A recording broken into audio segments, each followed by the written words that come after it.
Welcome back viewers affiliate marketing की एक new video में खुश आमदीद। तो आज की वीडियो में हम बहुत ही इंपॉर्टेंट चीज़ देखने वाले हैं। वो क्या है? वो है जी फैक्टर्स।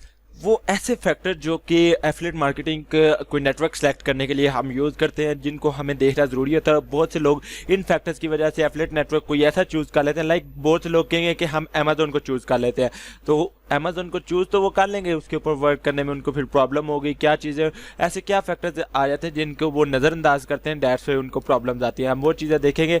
इसके अलावा कुछ लोग जो सोचते हैं कि एफिलिएट नेटवर्क जो कि ज़्यादा प्राइसेस ऑफर करते हैं, मतलब जो ऐसे नेटवर्क होते हैं जिनकी प्रोडक्ट्स बहुत ज़्यादा प्राइसेस हाई लेवल की प्राइसेस होती हैं, उनके हमें सेलेक्ट करना चाहिए। उनके क्या होता है कि हमें ज़्यादा कमीशन मिलता है। तो मैं आपको यहाँ पर स्ट्रांगली डिसएग्री करता हूँ इस बात से कि हमें हाई प्राइसेस वाले एफिलिएट नेटवर्क चूज़ करना चाहिए। क्यों मैं डिसएग्री करता हूँ, इसका आंसर आपको इस वीडियो के एंड में मिलेगा। अगर आप इसका आंसर देखना चाहते हैं, आप इसके आंसर को समझना चाहते हैं, तो वीडियो को एंड तक लाजमी देखिएगा, क्योंकि वीडियो के दरमियान में इसका आंसर आने वाला है। आप लोगों को आंसर का पता चल जाएगा और प्रैक्टिकली मैं आपको दिखाऊंगा कि इसका आंसर डिसएग्री क्यों है, मैं क्यों इस बात से डिसएग्री करता हूँ। चलिए गाइज, वीडियो को स्टार्ट करने से पहले आपको कहना चाहूँगा कि चैनल को लाजमी सब्सक्राइब कर लीजिएगा और दोस्तों से शेयर कीजिएगा। चलिए गाइज, वीडियो को स्टार्ट करते हैं।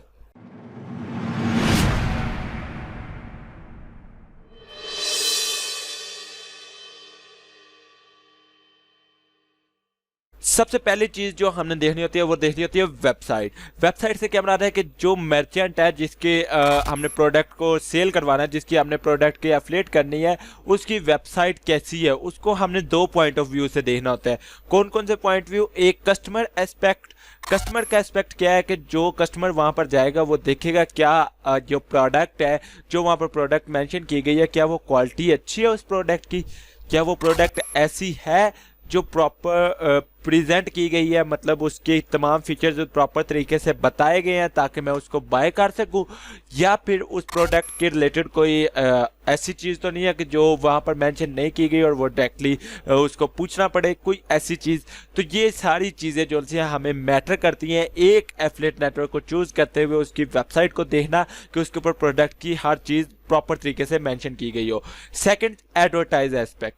मतलब अगर आप लोग जाते हैं, एक एडवर्टाइजर जाता है, तो वो जाकर देखेगा आया उस वेबसाइट ने कोई एफिलिएट अनफ्रेंडली प्रैक्टिस तो नहीं की हुई, मतलब उसने कोई ऐसी चीज़ तो नहीं की हुई कि कोई लीक वे यूज़ किया हो, या फिर अपना कोई टोल फ्री नंबर दिया हो। टोल फ्री नंबर से क्या मुराद है कि उसने अपनी वेबसाइट पे एक नंबर प्रोवाइड किया हुआ है कि टोल फ्री नंबर है, कोई भी आएगा उसके ऊपर कॉल करेगा। तो आया जब कस्टमर जाएगा और वो उसको कॉल करेगा, तो कॉल करके वो क्या पता वो कॉल के ऊपर ही डील कर ले, और कॉल के ऊपर डील करने के बाद वो वहाँ पर प्रोडक्ट सेल कर दे। और उससे क्या होगा कि जो ट्रैकिंग सिस्टम है आपका, कमीशन लेने का ट्रैकिंग सिस्टम, वो तो वहाँ तक ही स्टॉप हो जाएगा कि सिर्फ लीड जनरेट हुई है, वहाँ पे प्रोडक्ट बाय नहीं हुई, तो आपको कमीशन नहीं मिलेगा। ये चीज़ें जो उनसे आती हैं आपने एडवर्टाइजर एस्पेक्ट से देखनी होती है कि एडवर्टाइजर एस्पेक्ट से ये चीज़ें क्या मैटर करती है। बिल्कुल मैटर करती है। आपने देखना होता है कि उसने कोई अपना टोल फ्री नंबर तो नहीं प्रोवाइड किया हुआ, या फिर उसने जो ऐड बनाकर दिए वे आपको, जो आपने ऐड अपनी वेबसाइट पे लगाने हैं, उन ऐड के अंदर उसकी वेबसाइट का लिंक तो मौजूद नहीं है कि कोई व्यूवर आएगा वो ऐड पे क्लिक ही ना करे, डायरेक्टली वो लिंक लिखे और जाकर स्टोर से बाय कर ले। तो आपने ये सारी चीज़ें देखनी होती हैं एक जब आप एक एफिलिएट नेटवर्क चूज कर रहे होते हैं। सेकंड जो चीज आपने देखनी होती है रेपुटेशन। रेपुटेशन क्या चीज है कि रेपुटेशन आपने दो तरीके से देखनी होती है, कंज्यूमर पॉइंट ऑफ व्यू और affiliate point of view. Consumer point of view से क्या करना होता है कि आपने ऑनलाइन रिव्यू वेबसाइट्स देखनी होती है। ऑनलाइन रिव्यू वेबसाइट बहुत ज़्यादा मिल जाएंगी आपको, उनके ऊपर हर एफिलिएट नेटवर्क के बारे में रिव्यूज़ लाजमी आपको मिलेंगे। कोई भी नेटवर्क है उसके बारे में आपको रिव्यूज़ मिल जाएंगे। आप वहाँ पर जाकर उसके रिव्यूज़ रीड करें कि आया इसके रिव्यूज़ अच्छे हैं या बुरे हैं, या जिन लोगों ने इस स्टोर को यूज़ किया उनका इसके बारे में क्या ख्यालात हैं, और उन ख्यालात को मद्देनज़र रखते हुए आप एफिलिएट नेटवर्क को चूज़ करेंगे। सेकंड, हमने पॉइंट ऑफ व्यू देखना है एफिलिएट का, तो उसके अंदर हम क्या करेंगे, एफिलिएट फॉरम्स को रीड करेंगे, ब्लॉग्स को रीड करेंगे और सोशल मीडिया ग्रुप्स में रिव्यूज लेंगे कि आया ये जो नेटवर्क है ये अच्छा है या बुरा है। जो भी चीज़ें हैं आप इस तरह रिव्यूज लेने के बाद देन ही उस नेटवर्क को आप चूज करना। थर्ड नंबर पे आ जाता है सॉरी कंपैटिबिलिटी। इसमें क्या होता है कि आपने प्राइसेस को कंपेयर करना है। मतलब इसकी एग्जांपल मैं आपको देता हूं कि आजकल जितने भी कंज्यूमर्स आ रहे हैं, जितने भी बायर आ रहे हैं, जितने भी चीज़ें प्रोडक्ट बाय करने वाले हैं, वो कभी भी अपनी मनी जो सी है, अपने पैसे ज़ाया नहीं करेंगे। वो हमेशा प्राइसेस कंपेयर करेंगे। फर्ज करें कि एक प्रोडक्ट है, कोई चीज़ है, वो आपके मर्चेंट ने लगाई हुई है $5 की। एक कस्टमर आता है, वो देखता है कि ये जो चीज़, ये जो प्रोडक्ट है, ये $5 की इस स्टोर पे मिल रही है, मैंने एक स्टोर पहले देखा था वहाँ पर ये $3 की मिल रही है, तो डेफिनेटली वो $3 पे जाएगा, $5 पे तो नहीं जाएगा। सो आपने अपने जो मर्चेंट है उसकी साइट को कंपेयर करना है दूसरों से कि आया इसकी प्राइसेस जो सी हैं, क्या वो रियलेबल है, क्या वो इस तरह की है कि कस्टमर इसको पे करेगा। ये सारी चीज़ें मैटर करती हैं। लोग इस चीज़ को मुकम्मल जो सा इग्नोर करते हैं। मैंने बहुत से लोगों को देखा है एफिलिएट मार्केटिंग में फेल होते हुए। किन बातों की वजह से? इन फैक्टर्स की वजह से, जो फैक्टर्स मैं आप लोगों के सामने रख रहा हूँ। ठीक है, ये आपने कंपेयर करने के बाद एफिलिएट नेटवर्क को चूज करना है। फोर्थ नंबर पे मार्केट सैचुरेशन। अब ये क्या चीज़ है जी? ये चीज़ है, इसकी एग्जांपल मैं आपको देता हूँ कि अगर आप फर्ज करें कि होस्टिंग बिजनेस आजकल बहुत ज़्यादा चल रहा है। जिसको देखो उसने अपनी होस्टिंग बनाई हुई है, डिफरेंट जगह पे आप जाएंगे, वहाँ पर कमेंट करेंगे मुझे होस्टिंग चाहिए, तो आपको करोड़ों की तादाद में कमेंट्स मिल जाएंगे कि आप मेरी होस्टिंग ट्राई करो, आप मेरी होस्टिंग ट्राई करो, ये होस्टिंग ट्राई करो, फलां होस्टिंग तो फलां होस्टिंग। ये सारी चीज़ें देखें। अब ये मार्केट बहुत ज़्यादा सैचुरेट हो चुकी है। आपको उनमें से सिलेक्ट करना बहुत मुश्किल हो गया कि यार मुझे कौन सी होस्टिंग पे जाना चाहिए, कौन सी होस्टिंग मेरे लिए बेस्ट है। यही चीज़ आ जाती है एफिलिएट नेटवर्क के अंदर कि आपको एफिलिएट नेटवर्क ऐसा चूज करना चाहिए जो ज़्यादा एक्सपेंडेड ना हो, जो जिसके ऊपर बहुत ज़्यादा एफिलिएट ऑलरेडी वर्क ना कर रहे हो। ठीक है, आप कोई ऐसा नेटवर्क चूज करें जिस पे बहुत कम एफिलिएट वर्क कर रहे हो, ताकि आपको कमीशन ज़्यादा मिले। ठीक है, इसके भी मैं आपको एग्जांपल दूंगा आगे चल के। अभी आप इतना ही देख लें कि मार्केट सैचुरेशन को आपने लाजमी देखना है। नंबर 5 पे पे आउट। ठीक है, अब पे आउट का क्या मुराद है कि आपने ये चीज़ लाजमी कंसिडर करनी है कि पे आउट देती है वो वेबसाइट के नहीं। अभी लाइक ये ना हो कि आप काम करते रहे, आपके जब पैसे बन जाए तो आपका मर्चेंट जो है वो आपका अकाउंट डिसेबल कर दे, आपको फलां प्रॉब्लम कर दे कि मैं पैसे नहीं दे सकता, कहानियाँ सुनाने लग जाए। इन सारी चीज़ों से हट के आपको उसके बारे में ये पता होना चाहिए कि आया ये पे आउट देता है कि नहीं देता। आपको ये मर्चेंट के बारे में आइडिया होना चाहिए और आप उसके वेबसाइट के ऊपर जो है वो रीड भी कर सकते हैं कि आया ये पे आउट देता है या नहीं देता। उसके रिव्यूज के अंदर भी आपको पता चलेगा। ये चीज़ आपने लाजमी कंसीडर करनी है। नंबर 6 आ जाता है कमीशन रिकरेंस।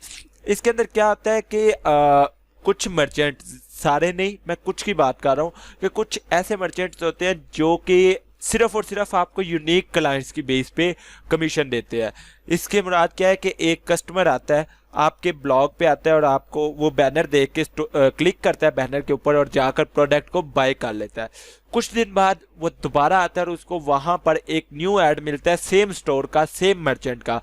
ठीक है, लेकिन प्रोडक्ट चेंज होती है, तो वो भी प्रोडक्ट बाय करना चाहता है। वो फिर आपके ब्लॉग से क्लिक करके जाता है, तो आपका जो मर्चेंट है वो कहता है कि मैं इस बंदे की सिर्फ एक दफ़ा की कमीशन दूंगा जो इसने प्रोडक्ट पहले बाय की है।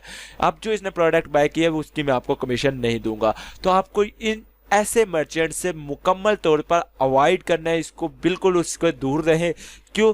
क्योंकि आपका कमीशन आपका हक है। आपके ब्लॉग के थ्रू वो बंदा जा रहा है, चाहे वो पहली दफ़ा जा रहा है, चाहे दूसरी दफ़ा जा रहा है, चाहे तीसरी दफ़ा जा रहा है, चाहे वो जितनी दफ़ा मर्जी जाए, लेकिन जब उसने प्रोडक्ट बाय किया है तो उस प्रोडक्ट का कमीशन आपका हक है और वो आपको मिलना चाहिए। टर्म्स ऑफ सर्विसेज, ये बहुत इंपॉर्टेंट चीज़ है। लोग इसको मुकम्मल तौर पे इग्नोर करते हैं और इसकी एग्जांपल एक सर्वे के दौरान की गई। एक सर्वे किया गया, गूगल से मैंने सारा डाटा कलेक्ट किया। ठीक है, उस सर्वे के अंदर लोगों से क्वेश्चन पूछा गया, how often do you read terms of services while selecting any network. अब इसमें गूगल एडसेंस भी आ जाता है, एफिलिएट नेटवर्क भी आ जाता है, यूट्यूब चैनल क्रिएशन भी आ जाता है, सब कुछ आ जाता है। आप गूगल जीमेल का अकाउंट बनाते हैं, उसकी टर्म्स ऑफ सर्विसेज नहीं आप रीड करते। आई एम 100% श्योर आप उसकी टर्म्स ऑफ सर्विसेज नहीं रीड करते।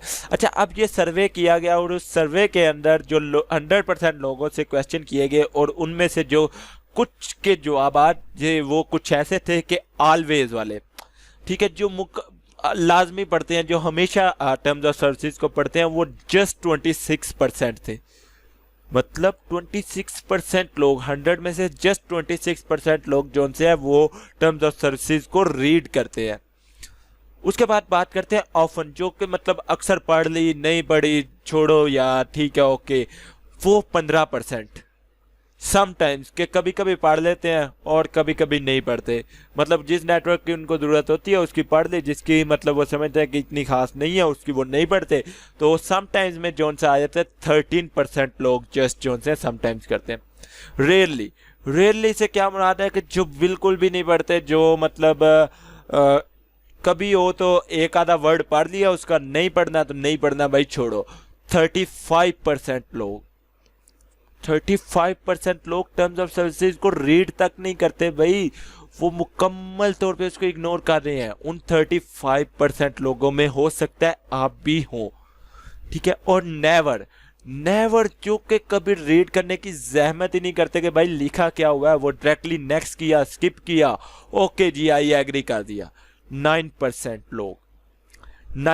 लोगों में, मेरे इस टाइम जो वीडियो देख रहे हैं, इनमें से भी मैं गारंटेड बात कह सकता हूं कि अगर मैं इनको 100% काउंट करूं और इन 100% में से 98% व्यूवर्स ऐसे हैं जो कि टर्म्स ऑफ सर्विसेज को रीड नहीं करते। बाकी 2% जो हैं वो बाकी एरियाज में आ जाते हैं। 98% मेरे व्यूवर्स जो हैं वो टर्म्स ऑफ सर्विसेज नहीं रीड करते, क्योंकि ये ज़्यादा चीज़ पाई ही पाकिस्तानी और इंडियंस में जाती है, और मेरे व्यूवर्स हैं भी पाकिस्तानी और इंडियंस ही। अच्छा, टर्म्स ऑफ सर्विसेज को मैं इतना क्यों मैटर कर रहा हूँ? तो भाई टर्म्स ऑफ सर्विसेज में एवरीथिंग मेंशन होती है कि मैं आपको कमीशन कितना दूंगा, क्या क्या हिसाब किताब होगा, किस तरह आपकी ट्रैकिंग होगी, क्या चीज़ें मैटर करेंगी, क्या क्या चीज़ें आपको करनी है, ये सब कुछ टर्म्स ऑफ सर्विसेज के अंदर मेंशन होता है। तो जब आपको बाद में मिस्टेक्स होती है, आपका अकाउंट डिसेबल हो जाता है, तो देन वो आपको टर्म्स ऑफ सर्विसेज के ही मेंशन करके दिखाते हैं कि भाई ये टर्म्स ऑफ सर्विसेज के अंदर ये चीज़ मेंशन की गई थी, तब भी आपने इस रूल को तोड़ा है, दैट्स वाई आपके साथ ये ऐसा कुछ हुआ है। तो टर्म्स ऑफ सर्विसेज लाजमी रीड किया करें किसी भी नेटवर्क की। अच्छा, अब बात करते हैं जी जो कुकी लाइफ। अब कुकी लाइफ से क्या मुराद है? तो कुकी क्या है, कुकी क्या काम करती है? कुकी ट्रैकिंग के काम आती है कि एक जो बंदा है वो आपके जोन सा है बैनर से क्लिक करके मर्चेंट की साइट पे जाता है और वो जाके प्रोडक्ट बाय नहीं करता है। वो कहता है कि यार अभी मेरे पास पैसे नहीं है, मैं शाम को बाय कर लूँगा या कल सुबह तक बाय कर लूँगा, ठीक है। वो कल सुबह डायरेक्टली उस स्टोर के लिंक पे जाता है और जाकर बाय कर लेता है प्रोडक्ट। तो क्या आपको उसका कमीशन मिलेगा या नहीं मिलेगा? कुकी ये डिसाइड करती है कि आपको कमीशन मिलेगा कि नहीं मिलेगा, क्योंकि कुकी जो सी होती है वो फाइल उस कस्टमर के कंप्यूटर के अंदर सेव हो जाती है। अब ये सेव कितनी देर के लिए होती है ये मैटर करती है। जितनी देर तक वो फाइल उसके कंप्यूटर में सेव रहेगी उतनी देर तक तो कमीशन आपको ही मिलेगा, चाहे वो उस प्रोडक्ट को बाय करता है, एक दिन बाद करता है, 2 दिन बाद करता है, जितने दिन तक कुकीज़ वहाँ पर रहेगी वो उन दिन के दौरान अगर वो प्रोडक्ट को बाय कर लेता है तो कमीशन आपको मिलेगा। अच्छा, ये मर्चेंट ने टर्म्स ऑफ सर्विसेज के अंदर मेंशन किया था कि मैं कुकीज़ लाइफ कितनी प्रोवाइड करूँगा। कुकीज़ लाइफ मिनिमम आप 24 आवर्स लेंगे कि 24 आवर्स तो मिनिमम कुकी लाइफ हो। अगर फ़र्ज़ करें आपकी कुकीज़ लाइफ है 1 to 2 आवर्स, कोई बंदा आता है वो कहता है कि यार मैं ये प्रोडक्ट शाम को बाय करूंगा, अभी मैं ऑफिस में हूँ या ट्रैवल के दौरान हूँ, मैं इंशाल्लाह शाम को इस प्रोडक्ट को बाय करूंगा, तो वो शाम को जाके बाय करता है। अगर कुकी की लाइफ 1 to 2 आवर्स है तो वो तो कुकीज़ की लाइफ ख़त्म हो चुकी है, उसने डायरेक्टली जाके स्टोर से प्रोडक्ट बाय कर लिया, आपको किसी किस्म का कमीशन नहीं मिलेगा। ये चीज़ भी लाजमी मैटर करती है। 9 आ जाता है कन्वर्जन रेट, और यही आपके क्वेश्चन का आंसर भी है जो स्टार्टिंग पे मैंने आपको कहा था क्या स्ट्रांगली डिसएग्री। तो इसके अंदर बताऊँगा बहुत अच्छी तरह मैं इस फैक्टर को आप समझिएगा। इसकी हम एक एग्जांपल लेते हैं कि एक अमेज़न है, अमेज़न को आप सारे जो से हैं वो समझते हैं। तो अमेज़न का कन्वर्जन रेट है 6%। अब कन्वर्जन रेट क्या है, तो ये इसके लिए आप मेरी ओल्ड वीडियोस देखें तो आपको आइडिया हो जाएगा कन्वर्जन रेट क्या है, ठीक है। उसके मुकाबले में हमारे पास एक स्मॉल मर्चेंट है जो कि 1% या 1.5% हमें कमीशन कन्वर्जन रेट देता है, ठीक है। अब बात करते हैं now what happens if you send 1000 refer in a day. मतलब एक दिन में 1000 रेफरल्स आपके जाते हैं उस वेबसाइट के ऊपर, अमेज़न के ऊपर भी जाते हैं और स्मॉल मर्चेंट की साइट के ऊपर भी जाते हैं। तो अब इन दोनों की हम एग्जांपल देखते हैं कि हमारे पास इनका क्या डिफरेंस आता है। सबसे पहले बात करते हैं जी अमेज़न की। तो अमेजोन की हम बात करते हैं कि अमेजोन के ऊपर 1000 हमारे रेफरर गए जिनका कन्वर्जन रेट था 6%, मतलब 6% लोगों ने चीज़ें बाय की। तो 1000 का 6% मिलता है 60 सेल्स, मतलब 60 सेल्स हो गई एक दिन के अंदर। हमारे रेफरल लिंक से 60 सेल्स हुई अमेजोन पर। हम कहते हैं कि एवरेज जो प्रोडक्ट सेल हुई वो $10 की सेल हुई, ठीक है, जो एवरेज वैल्यू थी वो $10 की। अब $10 को जब हमने 60 सेल से मल्टीप्लाई किया तो $600 की टोटल सेल्स हुई हमारे रेफरल लिंक से। $600 की टोटल सेल्स हुई अमेजोन पर। हम कहते हैं कि हमारे साथ जी कमीशन जो आजकल अमेजोन का चल रहा था वो 4% चल रहा है, ठीक है। हमने ये एज एग्जांपल ले लिया कि 4% हमारे पास कमीशन चल रहा है। तो $600 पे 4% कमीशन का हमें मिल रहा है $24। अच्छा, अमेजोन $4% ही कमीशन क्यों जाता है? तो अमेजोन के ऊपर एट अ टाइम लाखों रेफरर्स काम कर रहे होते हैं, लाखों एफिलिएट नेटवर्क्स एफिलिएट मार्केटर्स काम कर रहे होते हैं।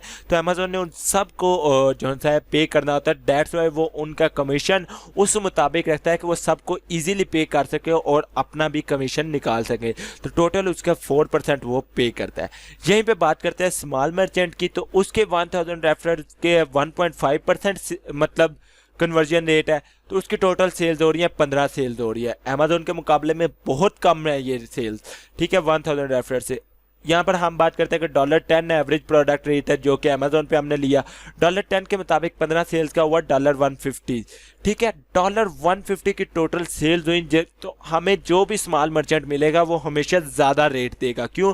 क्योंकि उसके बाद एफिलिएट बहुत कम है और वो एक प्रोडक्ट के ऊपर आपको ज़्यादा रेट दे सकता है, 10% कमीशन दे सकता है। तो क्या होगा कि 10% कमीशन उसने हमारे साथ तय किया। 10% कमीशन पे 150 सेल्स के मुताबिक हमें $15 मिलेंगे। अच्छा, अब आप ये चीज़ नोट करें कि हमें ये $24 मिल रहे हैं अमेजोन के ऊपर और स्मॉल मर्चेंट हमें $15 पे कर रहा है। तो मैं किस तरह इस बात से डिसएग्री हूँ कि हमें अमेजोन के ऊपर नहीं काम करना चाहिए, स्मॉल मर्चेंट पे काम करना चाहिए। तो भाई यहाँ पे एक चीज़ नोट करो आप कि इसकी सेल कितनी हुई? 15 सेल्स हुई है। इसकी सेल कितनी हुई? 60 सेल्स हुई है। अब 60 और 15 कितना डिफरेंस है दोनों में यार। 60 के आप कहाँ पे लेकर आ रहे हैं और 15 पे कहाँ पे ले कर आ रहे हैं। 60 के $24 मिल रहा है और यहाँ पर आपको 15 सेल्स का ही $15 मिल रहा है। जितनी सेल्स हो रही है पर सेल के मुताबिक तो आपको $1 मिल रहा है। तो दैट्स वाई हमें स्मॉल मर्चेंट को पहले टारगेट करना चाहिए। अमेजोन बिग मर्चेंट है, हमें अमेजोन के ऊपर बाद में काम करना चाहिए। होप सो आपको इसकी समझ आई होगी। अगर आपको इसके अंदर अभी भी कंफ्यूजन है तो आप कमेंट सेक्शन में पूछ सकते हैं, मैं आपको ये बात मुकम्मल तौर पे क्लियर करूंगा। ओके, लास्ट पे जो हमारे पास चीज़ आ जाती है रिवर्जन रेट। रिवर्जन रेट क्या है कि आपने ये फैक्टर को लाजमी कंसीडर करना है, अपने टर्म्स ऑफ सर्विसेज में पढ़ना है कि वो रिवर्जन रेट कितना लेता है। कोई मर्चेंट है वो 2% लेते हैं, कोई मर्चेंट है वो 3% लेते हैं, कोई 10% लेते हैं। तो आपने ये सारे देख लेने हैं। अगर वो कोई कहता है ना कि मैं 1% रिवर्जन रेट इम्प्लाइज करता हूँ तो डैट्स मीन कि वो 100 में से एक प्रोडक्ट को रिवर्स काउंट करता है। मतलब 100 सेल्स होती हैं तो वो 99 काउंट करेगा, एक सेल को काउंट नहीं करेगा, ठीक है। तो आपने ये रिवर्जन रेट को लाजमी रेट कर लेना है कि कोई कितना इम्प्लाई करता है और उसके मुताबिक नेटवर्क के ऊपर अप्लाई करना है। तो ये थे आज के कुछ फैक्टर्स। होप सो आपको समझ आए होंगे। अगर आपको इनके दरमियान कोई भी कन्फ्यूजन है तो आप कमेंट सेक्शन में पूछ सकते हैं। अगर ये वीडियो पसंद आई तो दोस्तों शेयर कीजिएगा और लाइक बटन को लाजमी प्रेस कर लीजिएगा। मिलते हैं नेक्स्ट वीडियो में, दुआओं में याद रखिएगा। अल्लाह हाफिज।